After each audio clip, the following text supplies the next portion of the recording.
Hi, and welcome back to Reflect Forward. I'm your host, Carrie Siggins. I hope you're having a fantastic day. I am excited to introduce my guest today, Brandon Webb. Brandon is a combat decorated Navy SEAL sniper turned into entrepreneur who has built 2 brands into 8-figure businesses. He's also a YPO member, which I found out about when I was reading his book, Masting Fear, which I really liked. I got all kinds of tidbits on how to embrace fear and how to stretch my zone of competency rather than my comfort zone, and all other kinds of interesting things. So I reached out to him to say, hey, as a fellow YPOer, do you want to come on my show? And he agreed.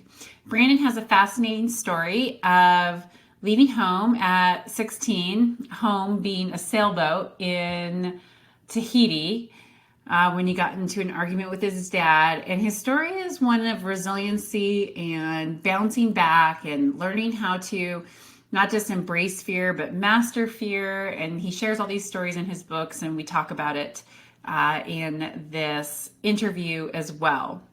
We also talk a little bit about controversy.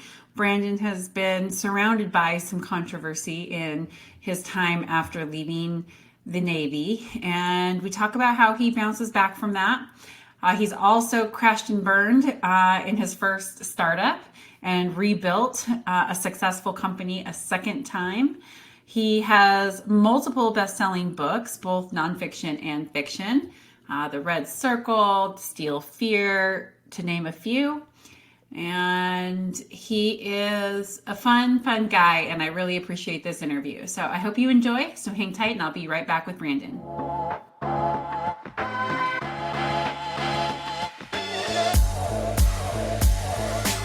All right, welcome back, everyone. I am very excited for you to meet my guest, Brandon Webb. Brandon, thanks for joining the show today. Thanks for having me, Carrie. All right, so you left home at 16. Tell us a little bit about your story and how it shaped you as an adult. Yeah, so a little bit of background on why I left or was asked to leave. My father is Canadian. Mom's American. He picked my mom up hitchhiking in Malibu. They got married, went to Canada. He built a construction business and then lost everything during the savings and loans crisis in Canada. And my mom and him had this dream to live on a boat and take their family cruising. So they decided that, you know what, screw it, life's too short. They bought a 47-foot ketch in Vancouver, moved my sister and I onto the boat. We sailed down to California and lived on the boat for 5 years. And first big trip we took was to Mexico for about a year. It was incredible. I was, I think, 11 years old. Just an amazing experience. I was running around Cabo San Lucas with flip-flops when there was the main harbor. There was one dock. If you've been to Cabo or anyone listening, there was nothing. There was one dock and donkeys, like burros, roaming the streets. Like, it was crazy. But incredible time. I was kind of homeschooled that year. We came back. We were living on the boat. It was, it was cheap to live. The boat was paid for. My dad was working project management, big like tilt-up concrete construction in Los Angeles. And saving up for this big round-the-world sailing trip. Well, in the meantime, my mom got me a job. She said, she came back. She's always trying to keep me out of trouble. I love my mom for that. She's like, keep Brandon busy, or else, he's gonna get into something. So she said, hey, the scuba diving boat is looking for a kid to work this summer for tips, and the captain and the owner will teach you how to scuba dive. I'm like, and I was sweeping and mopping up the chandlery, like this boat store, and it was just like the worst job ever, like cleaning toilets, but that kind of stuff I think builds character. But it was clear, like, this is not what I want to do, like even at 12, 13 years old. So this boat job sounded incredible. So I took the job. Was an incredible like Jacques Cousteau experience. We had a private chef on the boat. I learned how to dive. Fast forward a couple years, I'm like a very competent deckhand. I'm working summers and weekends as I'm in school, making really good money. Like, I would make probably $100 a day. And as a 15-year-old kid, that's pretty good money when you have no overhead, right? It's all going to the bottom line. So my dad sits us down, like we go out to dinner and he sits the whole family down. He says, look, I don't want to be the guy who's always talking about taking this trip around the world and never doing it. And there are those people in the harbor community that are always talking about the dream, and I did appreciate that about my dad. He's like, we're going to go do it. Like, we've saved the money. We may even consider immigrating to Australia, to start new, but we're going to do it. But at that time, I was about to turn 16. I was like 6 months away from turning 16. It was not, Brandon the teenager. What I wanted to do was go on this crazy sailing adventure. I'm like, I'm making good money. I want to get my driver's license. I'm chasing girls with my friends. Like, I didn't want to go, but I ended up going.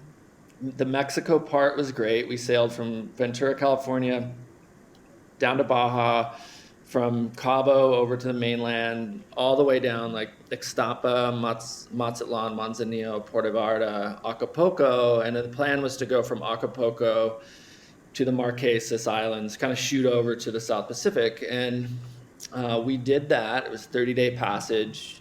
We go to Tahiti. We ended up getting to the Marquesas Islands, like Nuka Hiva, Hiva Oa. My dad and I started really going head to head on seamanship. I was saying, look, we should switch the anchor. We had a plow anchor up in the bow, and it was mostly for sand and mud bottoms. We had a Bruce anchor that we weren't using that I'd salvaged as a diver. And look, you talk about mastering fear, which you read. You know the story of me getting woken up like 13 years old to dive on this anchor in the middle of the night. Like, I had been there, overcome the fear. I'd seen like how anchors function because I'd had to get them unstuck so many times. And my dad and I arguing over seamanship. It was like having two captains on the boat. When I got to Tahiti, we had this big blow up and almost got physical. My mom was crying, and then my dad's like, look, I think you should go. so that's the whole story. I was stubborn. I grabbed my backpack, some cash, and I said, see you later. I mean, and look, it wasn't like my dad pitched me over the side on my own. It was kind of like, okay, it's time for you to go. What's your plan? And kind of, we made a plan. I found a boat that was sailing to Hawaii, crewed on that, and then kind of went back to California, got my job back, finished school on my own, and joined the Navy. Some people are like, oh, your parents are so cruel. I'm like, no, actually, it was, for me at that time in my life, it was probably a gift. And it was a real turning point, and I had to deal with adversity. Like, I was afraid. Like, I cried myself to sleep the first 3 nights, going, what the hell did I just do? And my family's gone, and this was before cell phones, right? So I had to like mail letters back and forth. But I think those kind of moments they're kind of character building, and it taught me to be on my own and deal with a lot of adversity. And the Navy SEAL community always hires these consultants to come in, like McKinsey, and they're trying to figure out what makes a Navy SEAL. And I'm like, very simple. Like, the people that go into the program that don't quit, they've all been through adversity. Like, the incredibly accomplished, and nothing against them. Like, families that have kind of sheltered and protected the kids, and they've been athletically gifted, some cases full scholarship swimmers and athletes. They get to the SEAL program, and then they get their teeth kicked in, and they're like, oh my God, like, they've never had to experience something like that because they're not equipped with the tools. They don't have the kind of the tools to kind of deal with that adverse environment. But anyway, very long answer to your first question. No, it's a fascinating story, and I agree with you completely. I mean, was sitting literally here where I am today because of overcoming, pretty significant adversity. And I think that it's the grit that makes you be able to persevere and be a CEO, be a SEAL, do really hard things. I always wonder why people are so afraid of doing hard things. In fact, I coach my son on it all the time. Like, hey, you want to do this, you want to be a pro BMXer. Well, guess what? It's going to be a lot of really hard things, and Yeah, just trying to like ingrain that in like an 8-year-old, because you're right. You got to be able to bounce back when life punches you in the face. yeah, yeah. And I mean, as a parent too, you gotta. It's a fine line, but you do have to let your kids off the leash to, experience that failure for themselves. Like being overprotective is just not setting them up for life, because life is fucking hard, Hmm. and Yeah. nobody gets out unscathed. I agree with you. I agree with you. I am that kind of mom too. Let my son deal with it and make him go deal with it. Like how, Yeah, okay, great. Well, you screwed up. How are you going to go be accountable for it? And I made him do that at the first time when he was 5 years old. He stole a racer or something from school, and then he told me, and he was like freaking out. I was like, "What? You have to go tell your teacher." So it's like I'm not only like being accountable is hard. And so yeah, how do you teach kids how to be able to bounce back and how to own it so that when really hard things happen in life, you can, not just like survive, but actually thrive?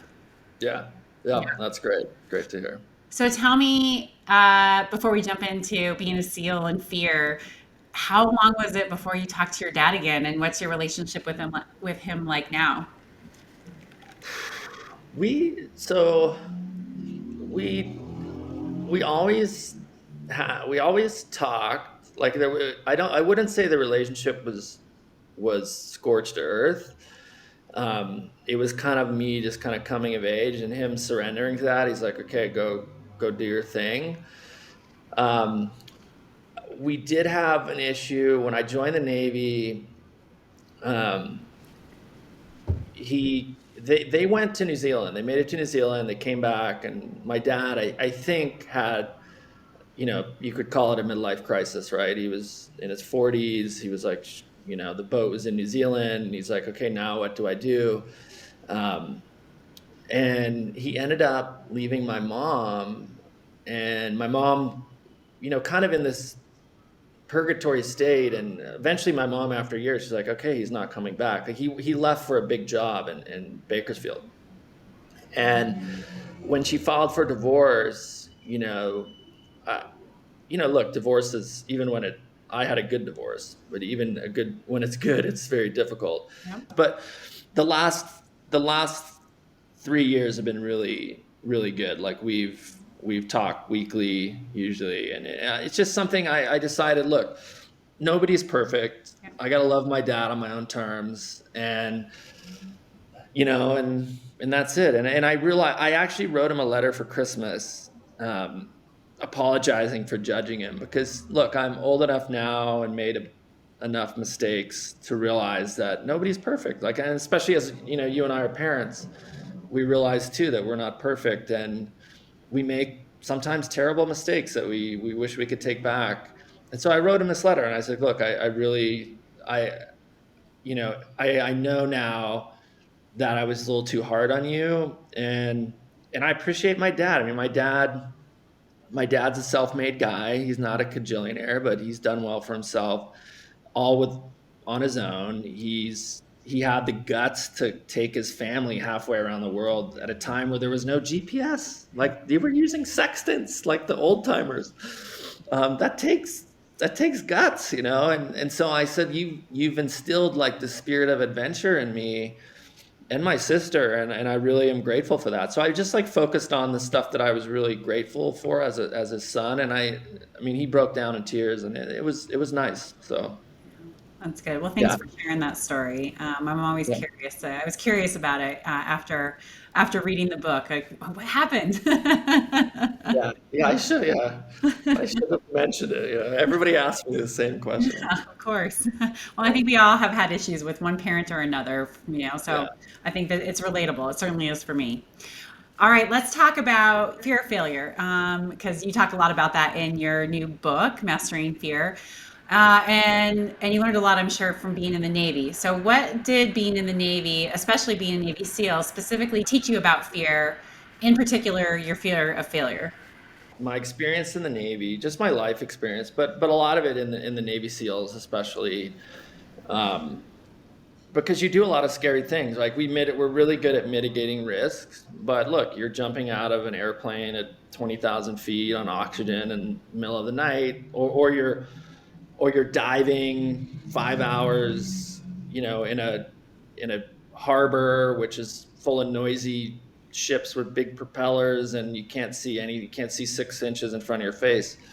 So there are these scary environments, but I think, having had to face many fears over and over again, and realizing that, making a habit out of it has been, what I think I really gained from the Navy, and so, like, changing my relationship with fear to one of like, okay, I get it. And I think one of the most pivotal times of me serving in the Navy SEALs, and dealing with fear, was, I talk about it in the book. I was a new SEAL at SEAL Team 3, about to go to parachute training school. I'd already been through like static line, where you kind of jump out of a plane, and with a cord, it just pulls your chute right away. But skydiving, like, as everyone thinks about it, that was like the next phase in training. And I'd finished sniper school. One of my good friends, Mike Bearden, was somebody I really looked up to, had been in the class ahead of me and died in this terrible accident. His main parachute got tangled, to the point it wouldn't open. He cut it away, and it didn't cut away completely. So his reserve chute like went into the main chute, and it just was like this. We call it a cigarette roll. He fought it all the way to the ground, and died tragically. Left behind I think his son was 3, 4 years old. It was just brutal, having to deal with losing someone like Mike. And I'm thinking, like, God, this is a guy I really looked up to, and I'm about to go to this training. Like, it really scared me. I'm like, this could happen to me. Like, it got real. Like, and they always talked about in SEAL training, the instructors, like, you're gonna lose a few classmates, and you're young, and you think, oh, okay, yeah, you just kind of shrug it off. But when it happens, it's like, it becomes very real. So I was definitely scared, and I'm like, you know what? But I just got to do it. And did my training.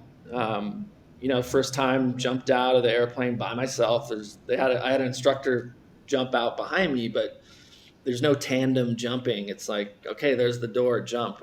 So and once I was out, skydiving became something that I really enjoyed. And it's a very safe sport or an activity if managed, if you manage the risk appropriately.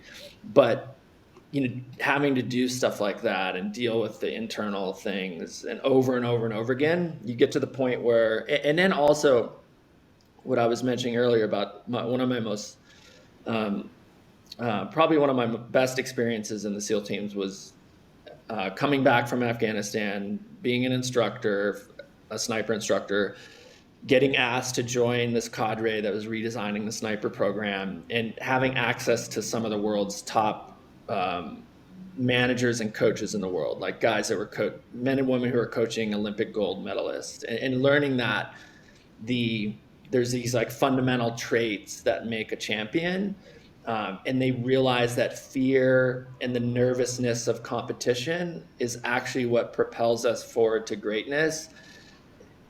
I can't think of any world record that's been broken in practice, right? Or it takes this like pressure of competitive environment, whether it's business or sports, to produce, like, to pull that great stuff out of us. And so when you realize that, you welcome it. I do a lot of public speaking. I still get nervous, but I realize that nervous energy is good. Like, you got to harness it to your advantage.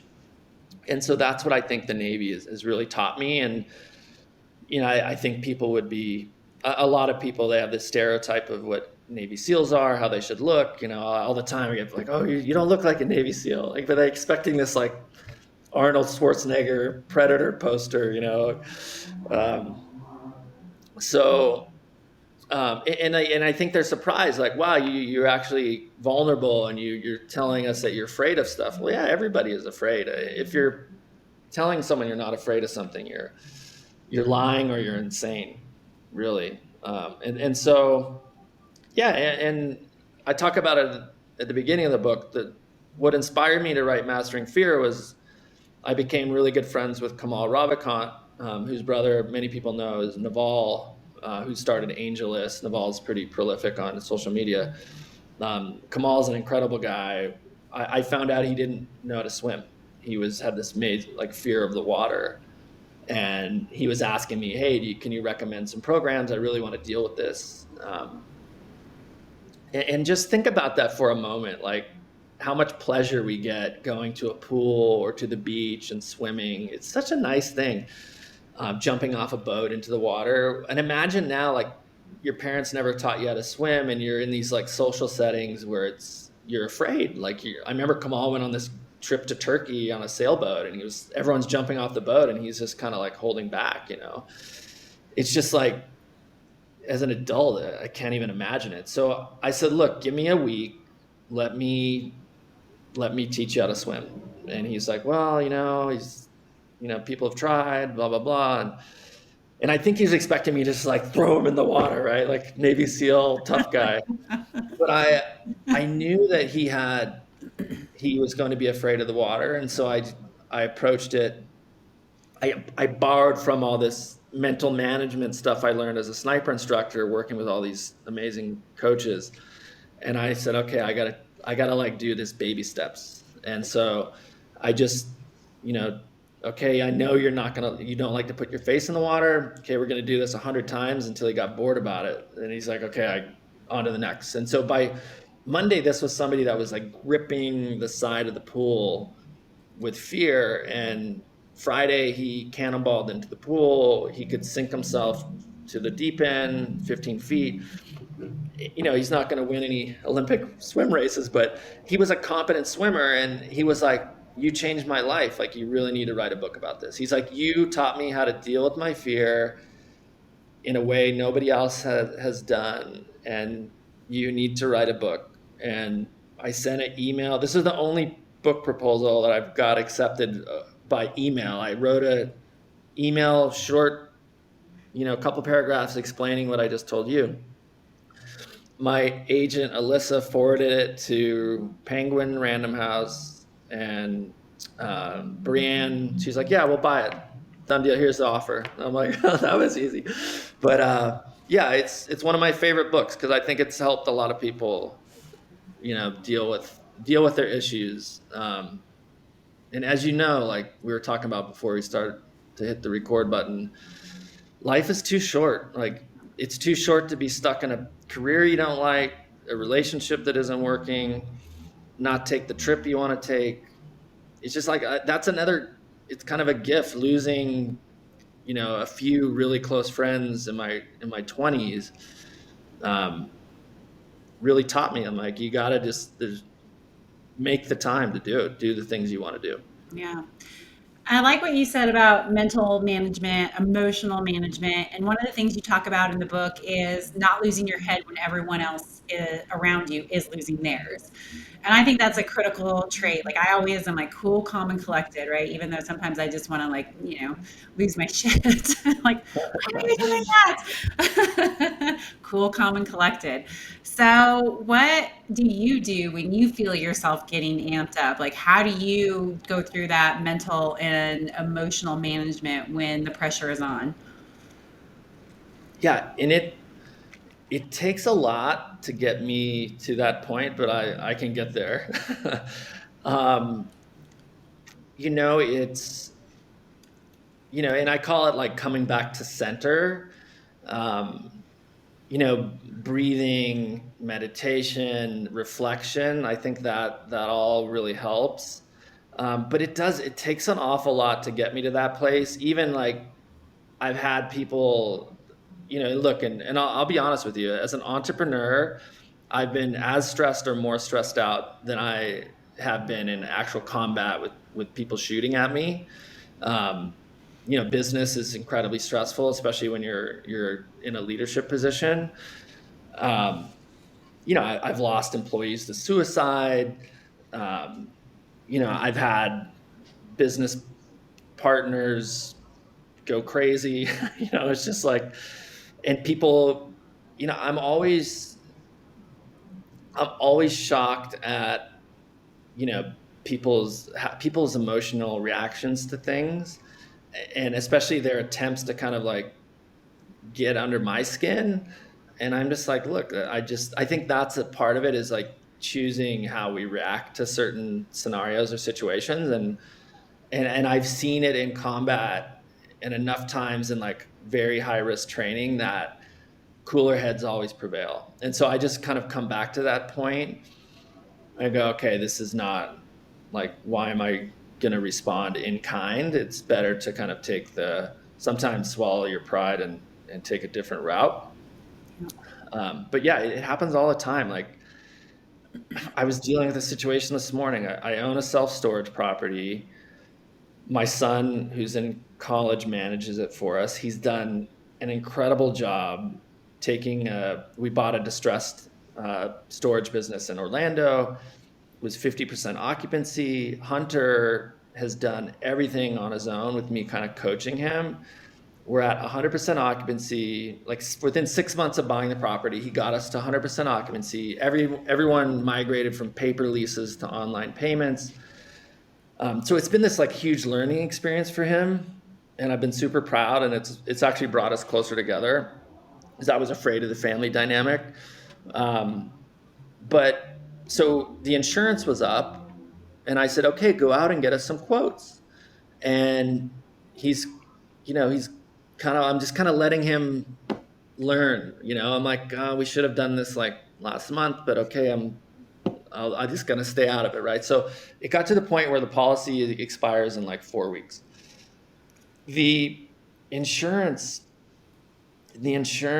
broker we inherited from the couple that we bought the property off, and they financed it for us because I was worried. We closed on it right as they were locking down in 2020, right, with COVID, and I'm like really nervous. I actually went to my YPO forum mate who's in real estate. I was like, hey, is this a good idea? He's like, you're safe, self-storage, it's a great business, recession proof, blah blah blah. So I'm like, so we got really good owner financing, but the owners gave us their broker, and we were shopping the policy, right? But the broker wrote this like really derogatory email and CC'd the owners, and I'm like, that's just unprofessional. Like, oh, well, they have a right to know, they're the first mortgage holder. I was like, wait a minute, you don't realize like I'm the customer here, like, and you're just throwing me under the bus, like creating all this drama and everything. And I just like, you're fired, like you're done. Like, why would you like, how is this building a relationship with me? I'm your customer. Yep.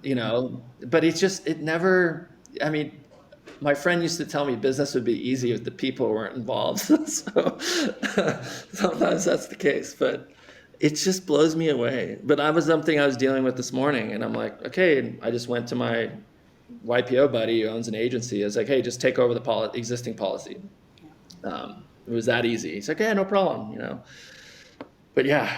I think that's like a mild example, right? Like you and I probably could tell some battle stories. Yeah. But yeah, I think it's a great example, because you could be like super frustrated and get angry, but what is that going to get you? It doesn't change anything. And I think that's an important thing. That's what I tell myself. It's like, I have two like tips, like, all right, how do I want people to experience me when this interaction is over? And, my goal is always a positive outcome, even if it's a hard situation. So, me losing my temper isn't going to cause that.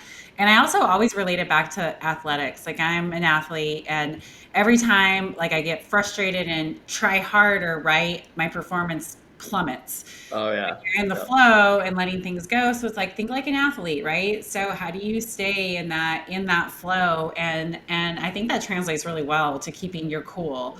Yeah. And so those are some of the things that I use. And so don't get mad. I don't want people to experience me this way. And that always helps me. even in COVID, people were afraid, and my employees were afraid. We had an e-commerce business I ended up selling because our supply chain blew up from COVID. But I just was like, you know what? I'm gonna this is a time for me to really show my team that I'm calm, cool, and collected, and I just thought about, okay, how can I take care of them? And my old CMO, who's now a business partner of mine in a separate business, she called me and she's like, "Hey, I really appreciate, like, I was freaking out, and just having you like chart the course for us was really really settling, and thank you for that." And that was great to hear. And I, with COVID in general, I'm like, you know what? I'm not going to just like, I watched as much Netflix as the next person, but I was like, I'm not going to waste this time feeling sorry for myself, and I'm going to use this as like a real opportunity. I had an incredible 2020. It was one of my best years. I sold a novel, my first novel, for a record advance. It got picked up by NBC Universal, their Peacock, as their streaming series or their streaming network. Like I did a lot of things in 2020. I had a great pandemic. Like I'm still having a great pandemic, and it's just like proves like it's all about our relationship to the situation. We can either accept it and make the best out of it, or default to the opposite of that. And I think you've seen it in sports and YPO. Most of YPOers have a solution mindset. They're like, okay, that it's a problem, I get it, but there's no use like pointing fingers and getting upset and continuing to talk about the problem. Let's figure out how to solve it. And those two mindsets are very different. I agree. I agree. So that's a good kind of segue to go backwards, because having a great pandemic and a great 2020, you were always in that situation. In fact, you bounced back from what many would probably consider total failure. So Oh, yeah. how did you use your mastery of fear and getting over that feeling of like, oh, am I a failure, to rebuild, to have, a highly successful media company now? So, um, when I left the Navy, I was like mid career point, had a really good career, and very few very few people were supportive of me leaving because I had advanced pretty quickly. I got promoted. I ran the sniper program on the West Coast for the SEAL community. But I was burnt out, and it goes back to that first story I was telling about my first job cleaning the boat store and scrubbing toilets. When I went from that job to the dive boat, I was like, wow, this is amazing. Like I'm working my butt off, but it's like pure enjoyment. Like I love what I do. I'm filling scuba tanks. I'm serving customers dinner. I'm diving. It's just like this amazing job. I was like, I want my career to be like this. Even though I remember thinking that as like 13, 14 years old.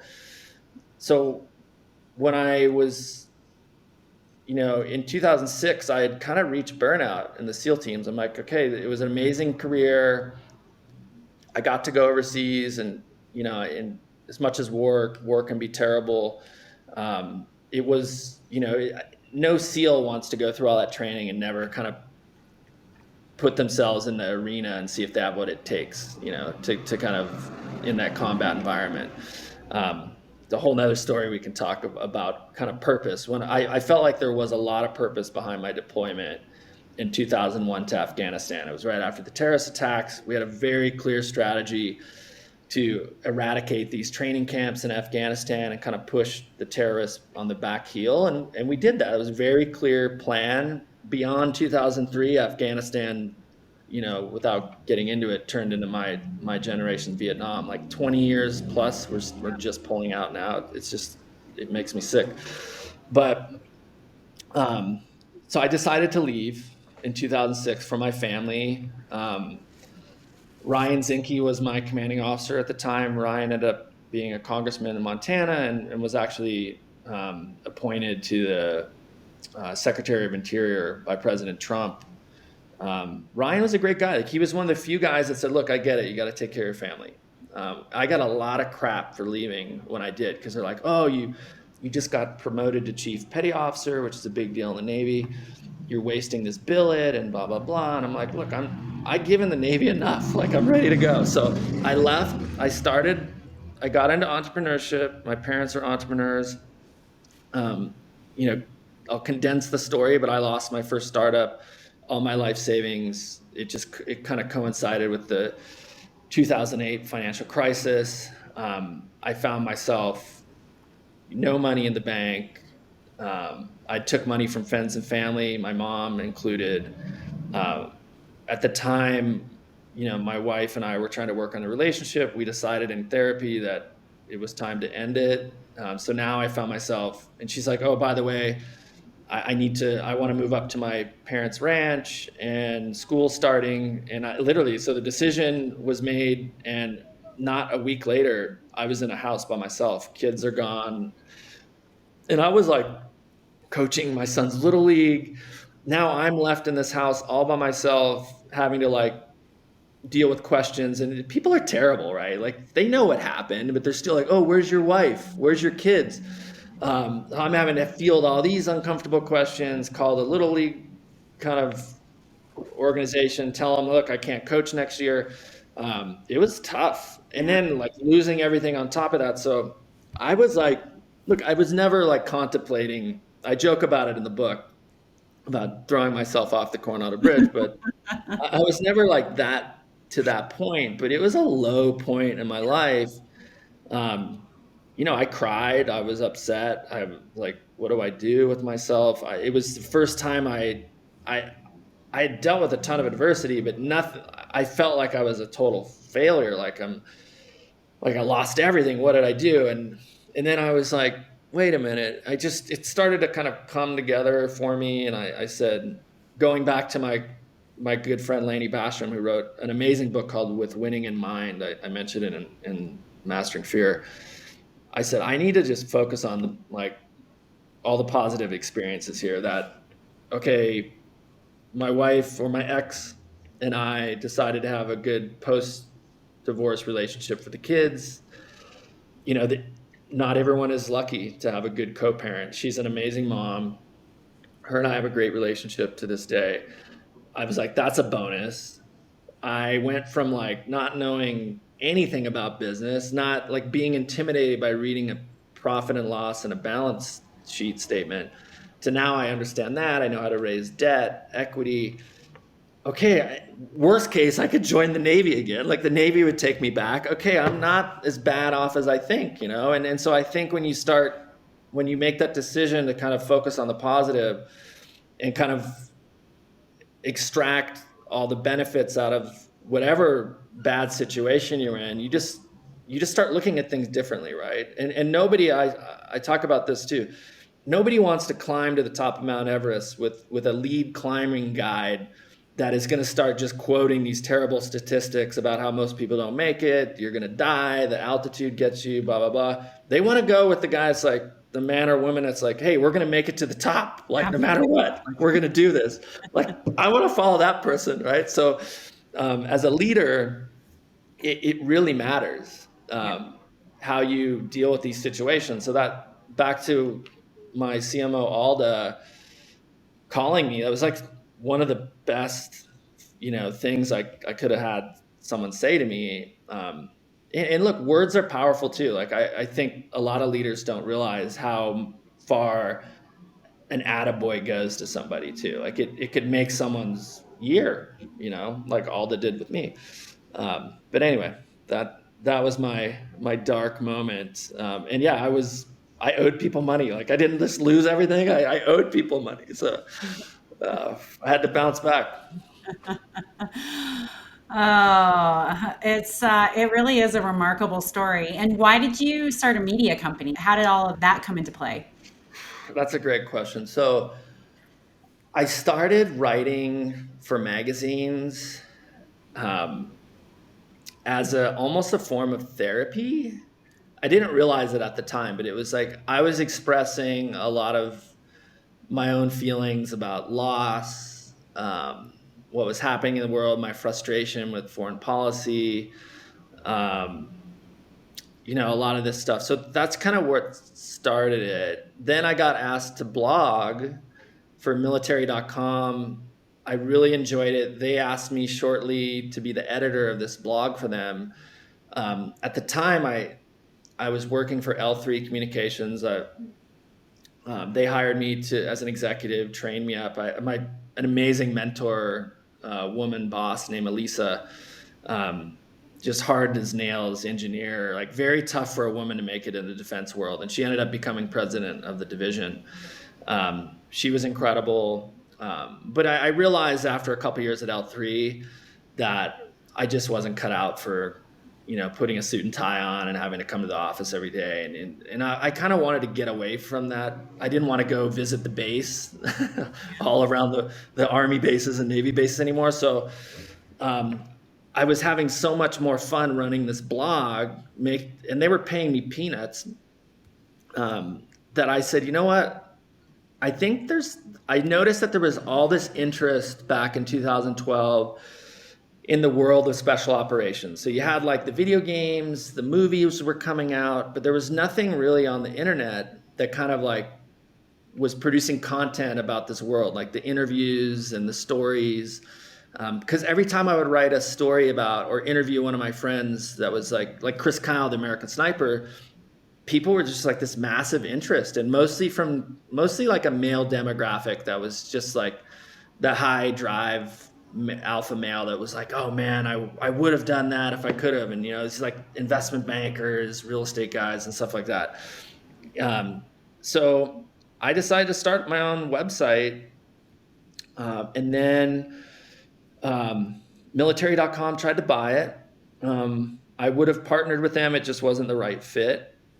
So I launched it on my own. USAA, Federal Credit Union, came to me through their agency. The same time my book came out, The Red Circle, in 2012, a guy at an agency for USAA said, wow, Brandon's got this site. Like, let's do something together. So I ended up selling a pretty big advertising video campaign that was like 5 times my yearly salary at L3. So I gave them my notice and got into digital media that way, and got into podcasting, doing our own like video production. So now we're an indie publisher of military books, both fiction and nonfiction. I built an e-commerce brand off the audience, ended up selling that. It's been a great ride, and I still run the media company today. My goal is to kind of now, with the book publishing, we just started that over a year ago, but we're trying to pick some like really good books and then do what Marvel Comics does, right? Disney did back in the day. They take this content and monetize it in other ways. So I'm trying to get us more shows on Netflix, get us a video game so we get a foothold into esports. So yeah, that's what I'm doing today. It's a great story, and I've read your writing. I'm a writer too. I'm working on my first book, and I'm a blogger. So yeah, I've gone in and read several of your articles, and I can tell that you have a passion for it. So Sometimes it gets me in trouble, but yeah. yeah, all right. Let's speak about trouble. So you have had your fair share of controversy. What has controversy taught you about mastering fear and about leadership? Whew. Oh, that's a good one. And look, I'll share something very controversial. So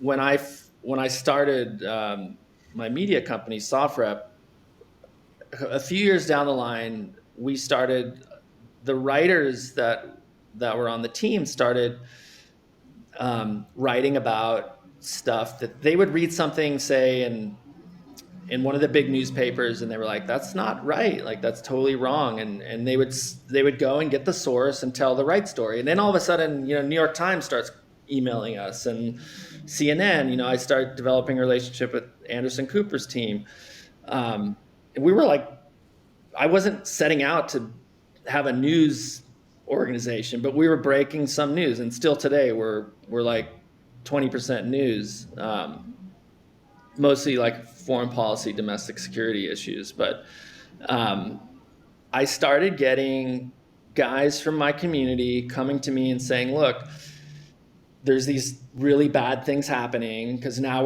we've been at war like 10 years, and and it was like war crime type stuff, like embezzling official taxpayer money, like hundreds of thousands of dollars, um, hitting targets in Afghanistan purely for financial motive, like not even caring about military importance.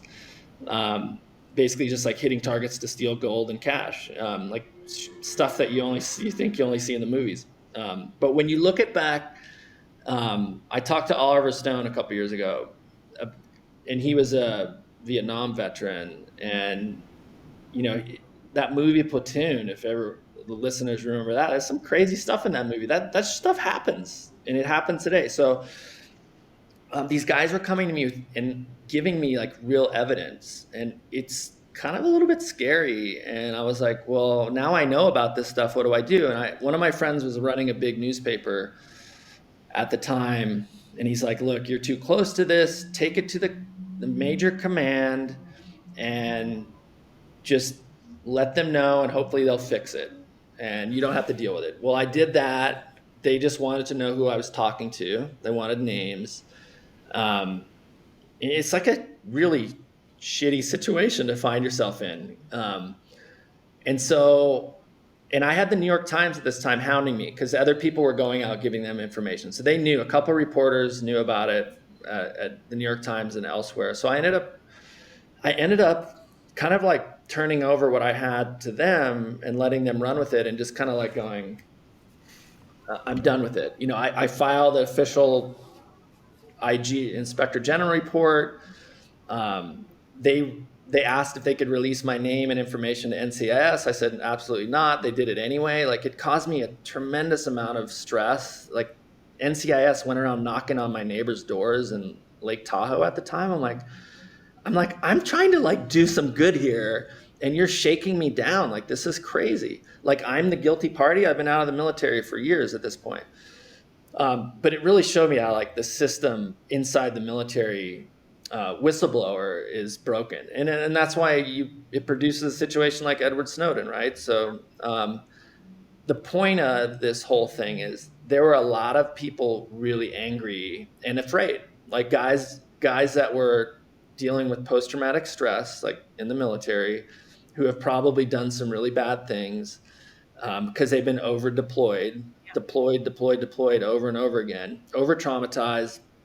Now, like, they're thinking of me like, oh, Brandon's got my livelihood in his hands, right? Like, could send me to jail. So I had kind of an unhinged former teammate who was into drugs and alcohol shop a story on me. My friends at the New York Times said, hey, there's this kind of like guy shopping this hit piece on you. It's like, it's not really, they just kind of tipped me off. Well, and please, I'll ask your listeners, don't go click on it because I'm trying to get it off first page of Google. People love drama. But anyway, this story came out about how I was embellishing my combat. And the reporter called me. I remember this. I was in Oregon on a book tour at Powell's Books. He called me on Friday. He's like, hey, I just want, like, what do you think of this? I was like, well, it's not true. Like, my record is public. I'll share all my documents, my awards, my official military record. What triggered this was a Men's Journal interviewed me, and Staten, the reporter, he quoted me as like, as a sniper in Afghanistan, I did a lot of reconnaissance missions, and we would call in close air support. And he said that we called in bombs within 50 meters, and it should have been 500. And so this person in question used this as like, oh, see, Brandon's embellishing, right? So this reporter called Men's Journal, same thing on a Friday. Staten and I talked. He's like, he said, well, they're not going to consider running something until next week. And he gave me till Monday to, I told him it was an error on my part. This was the state in the reporter. He's like, I looked at my notes. I was wrong, but I can't officially address this until I talk to the Men's Journal lawyer and blah, blah, blah. And the guy just ran the story Sunday regardless, like totally irresponsible. And it hurt. Like all of a sudden, it was like, nobody wants to see that. And people are sending it to me. Oh, have you seen this? I'm like, fucking course I've seen it. Like, why are you sending this to me? So it really sucked. I had to hire a crisis PR person, explain the whole story in like much more detail than I just did. So it was like this concerted effort to discredit me is what it boils down to. Now, this guy, Dwayne, who used to do crisis management for Pepsi Cola, he's like, look, this is all they can dig up on you, man. Like you're good to go. Like they can't mess with you ever again. So, but it sucked, and it was a crisis, 100%. Even my own family were like freaking out. I started a foundation to help, victims of war. After my best friend was killed in Libya, one of the CIA contractors, and the CIA didn't want to pay the life insurance policy. So I started this foundation to kind of give people money, families money to deal with that stuff.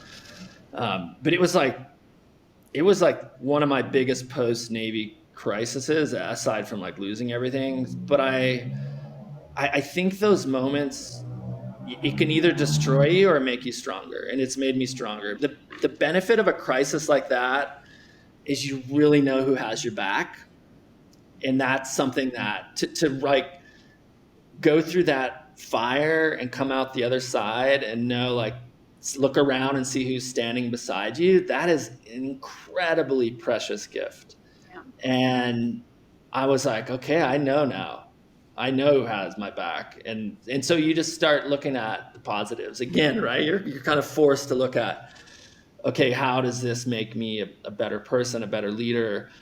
And it makes you stronger. And so now it's just like, it takes a lot to shake me or upset me, because I've been through a lot. I've been to combat. I've lost friends. I've been trashed in the media. I keep on message. I keep doing good things in the world. I believe in karma, and good things happen. And it's just like chatter in the background to me now. Like people say stuff or send me nasty stuff on social media. I get a lot of good things, more good things, but that stuff doesn't even bother me anymore. It's just like rolls off my back like water on a duck. Yeah. But anyway, did I answer your question? Yeah. I think that the thing that's really woven through your whole story here is your mindset. And I think that's the most powerful thing. Like, it is the one thing that we have control over, is how we want to look at the things that we either cause, create, or things that happen to us. Yeah. And that's the empowering piece of it, is you can choose how you want to react. You can choose how you want to think and feel about it. And you always keeping a positive mindset is the thread that runs through all of this. And I think the most important thing that we can do as human beings is if we want to be resilient and bounce back. Yeah. I watched that Joe Rogan interview with Elon Musk. Mm-hmm. And this guy, Elon, I'm a huge fan of Elon. But if you haven't watched it, I would highly recommend it. Because at least the part where Joe asked him, like, why do you do the things you do? He's like, look, I have more interesting stuff to me out there than electric vehicles and colonizing Mars. He's like, I just feel like that's good for humanity. And then he talks about, him getting attacked in the media and stuff. And Elon was like, the world just needs more kindness. And I so believe that that's the case, especially now in America. We're so divided, and it's just like a little bit of kindness goes a long way. And just try and put yourself in somebody else's shoes for just a little bit. But we're so quick to kind of just judge and spew hatred, and it's just it's got to change. I'm with you. Be kind and bring joy, and the world will be a better place. It does. It allows you to be more empathetic and hear other people's stories, and to not be stereotyped. You talked a little bit about that at the beginning, right? I'm stereotyped, Yeah. because I'm a former Navy SEAL, that I should be this certain way. And nobody wants to be put in a box, because we all have our own individual stories, our experiences, and that have shaped us into who we are. And we want to be able to share those stories without being stereotyped. Kindness is a powerful way to break down stereotypes, because Yeah. it causes you to actually be curious, learn, and be nice. And it's amazing what can happen when you do that. Yeah. 100%. Yeah.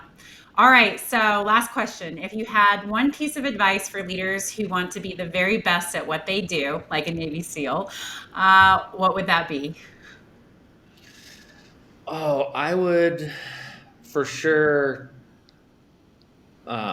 surround yourself with people that you admire, whether that's through content like podcasts, reading books, or joining groups like YPO. You and I both been through that Harvard Business School OPM program. Like it's just being in those environments are what really shape you especially as leaders.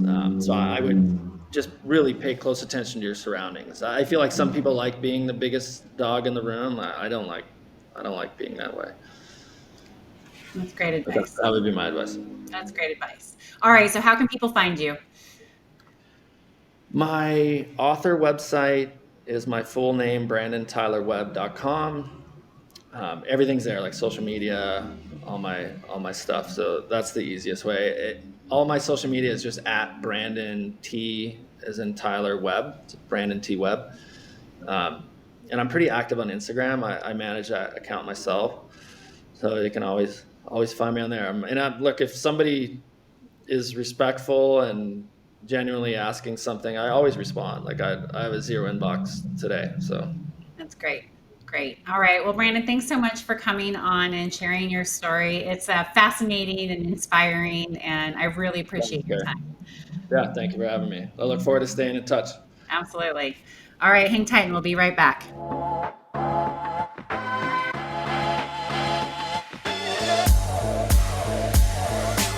All right. I'm back, everyone. I hope you enjoyed that. Have a wonderful day, and I'll see you at the next episode of Reflect Forward.